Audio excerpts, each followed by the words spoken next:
ప్రపంచంలో అందరికన్నా ఎక్కువ ముఖ్యమైన వారు ఎవరు? స్వయంగా మీరే. ఇది ఖచ్చితంగా మీకోసం. ఎందుకు? ఎందుకంటే మీరు జన్మించి మీ నేత్రాలు తెరిచి ప్రపంచంలోకి వస్తారు. అప్పుడే మీరు ఈ ప్రపంచాన్ని చూడగలరు, అనుభవించగలరు. ఇక్కడి భావాలను, ఇక్కడి వ్యక్తులను అప్పుడే అనుభవించగలరు. ఒకవేళ మీరు లేకపోతే ఈ ప్రపంచం యొక్క ఉనికి మీకు శూన్యం కదా. మీరు లేకపోతే ఈ ప్రపంచం మీకోసం లేనట్టే కదా.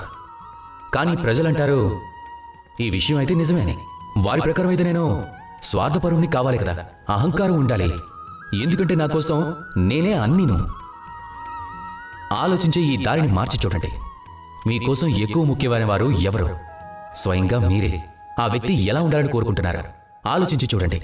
ఎల్లప్పుడూ అందరికీ సహాయం చేయండి. అందరూ కలిసి శ్రమించండి. ఒకరికొకరు సహాయం చేసుకోండి. ఒకవేళ అవసరమైతే, దానికి ఎక్కువ అవసరమైతే ఈ విషయం మీ మనసులో ఇప్పుడు ఈ విషయం గురించి బాధపడుతూ ఉంటారు.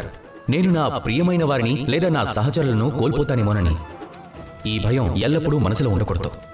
ఒకవేళ భయం ఉంటే ఈ విషయం గురించి ఎవరైతే ప్రజలు నా జీవితంలో నుంచి నాకు దూరంగా వెళ్ళిపోతూ ఉంటారో వారిని ఆపుతూ నన్ను నేను పోగొట్టుకోవాలనుకోవడం లేదు.